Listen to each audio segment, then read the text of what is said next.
ಎಲ್ರಿಗೂ ನಮಸ್ಕಾರ. ಇದು 30 ಡೇಸ್ ಆಫ್ ಹೆಲ್ದಿ ಈಟಿಂಗ್ ಚಾಲೆಂಜ್‌ನ 3ನೇ ದಿನ. ಇವತ್ತು ನಾನು ಹೆಲ್ದಿಯಾಗಿ ಏನೇನು ತಿಂದೆ ಅಂತ ನೋಡೋಣ.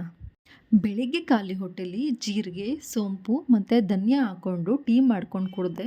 ಈ ಟೀ ಡೈಜೆಷನ್‌ಗೆ ತುಂಬಾ ಒಳ್ಳೆಯದು. ಇದು ಬಾಡಿನ ಡಿಟಾಕ್ಸ್ ಮಾಡುತ್ತೆ. PCOD ಮತ್ತು ಹಾರ್ಮೋನ್ ಇಂಬ್ಯಾಲೆನ್ಸ್ ಇರೋರಿಗೆ ಈ ಟೀ ತುಂಬಾ ಒಳ್ಳೆಯದು. ಬ್ರೇಕ್‌ಫಾಸ್ಟಿಗೆ ಓಟ್ಸ್ ರೋಲ್ ಮಾಡ್ಕೊಂಡಿದ್ದೆ. ಫಸ್ಟ್ ಟೈಮ್ ನನ್ನ ಮನೇಲಿ ರೋಲ್ ಟ್ರೈ ಮಾಡಿದ್ದು. ನನಗಂತೂ ತುಂಬಾ ಇಷ್ಟ ಆಯಿತು. ತುಂಬಾ ಚೆನ್ನಾಗಿತ್ತು. ನೀವು ಕೂಡ ಒಂದ್ಸರಿ ಟ್ರೈ ಮಾಡಿ, ನಿಮಗೂ ಇಷ್ಟ ಆಗುತ್ತೆ. ಮೊದಲು ಬಾಣಲಿಗೆ ಎಣ್ಣೆ ಹಾಕಿ, ಎಣ್ಣೆ ಕಾದ್ಮೇಲೆ ಬೆಳ್ಳುಳ್ಳಿ ಮತ್ತು ಈರುಳ್ಳಿ ಹಾಕಿ ಫ್ರೈ ಮಾಡ್ಕೊಳ್ಳಿ. ಆಮೇಲೆ ನಿಮ್ಗಿಷ್ಟ ಆಗೋ ತರಕಾರಿಗಳನ್ನೆಲ್ಲ ಹಾಕಿ ಫ್ರೈ ಮಾಡಿ.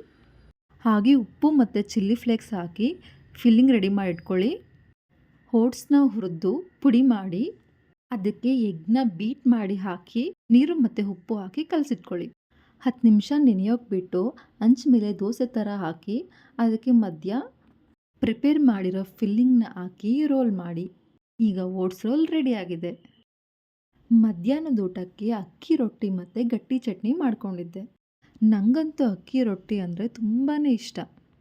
ನಮ್ಮ ಸೈಡ್ ಅಕ್ಕಿ ರೊಟ್ಟಿನ ಈ ಥರ ಮಾಡೋದಿಲ್ಲ, ಹಂಚ ಮೇಲೆ ಬಳ್ದು ಮಾಡ್ತೀವಿ.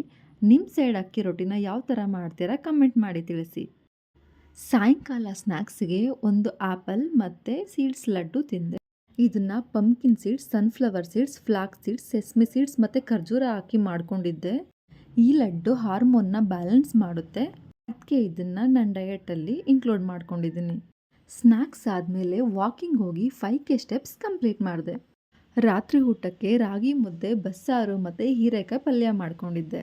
ನಮ್ಮ ಡಯಟಲ್ಲಿ ರಾಗಿನ ಇನ್ಕ್ಲೂಡ್ ಮಾಡ್ಕೊಳ್ಳೋದು ತುಂಬಾ ಮುಖ್ಯ. ರಾಗಿ ಬ್ಲಡ್ ಶುಗರ್ ಲೆವೆಲ್ನ ಕಂಟ್ರೋಲ್ ಮಾಡುತ್ತೆ. ರಾಗಿ ಮುದ್ದೆ ತಿಂದಲೇ ಇರೋರು ರಾಗಿ ದೋಸೆ, ರಾಗಿ ಇಡ್ಲಿ, ರಾಗಿ ಗಂಜಿ, ಬೇರೆ ಯಾವುದಾದ್ರೂ ಡಿಶಲ್ಲಿ ರಾಗಿನ ಇನ್ಕ್ಲೂಡ್ ಮಾಡೋದು ತುಂಬಾ ಒಳ್ಳೆಯದು.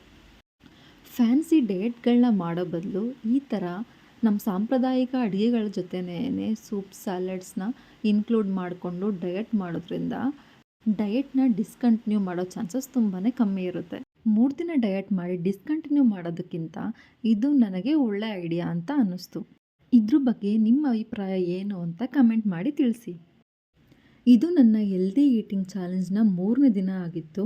ನಿಮಗೆ ಯಾರಿಗಾದರೂ ನನ್ನ ಜೊತೆ ಹೆಲ್ದಿ ಈಟಿಂಗ್ ಚಾಲೆಂಜ್ ತಗೋಬೇಕು ಅಂತ ಅನಿಸಿದ್ರೆ ಕಮೆಂಟ್ ಮಾಡಿ ಮತ್ತು ನಿಮ್ಮ ಸ್ನೇಹಿತರಿಗೂ ಶೇರ್ ಮಾಡಿ. ನಮ್ಮ ಚಾನಲ್ನ ಸಬ್ಸ್ಕ್ರೈಬ್ ಮಾಡಿ.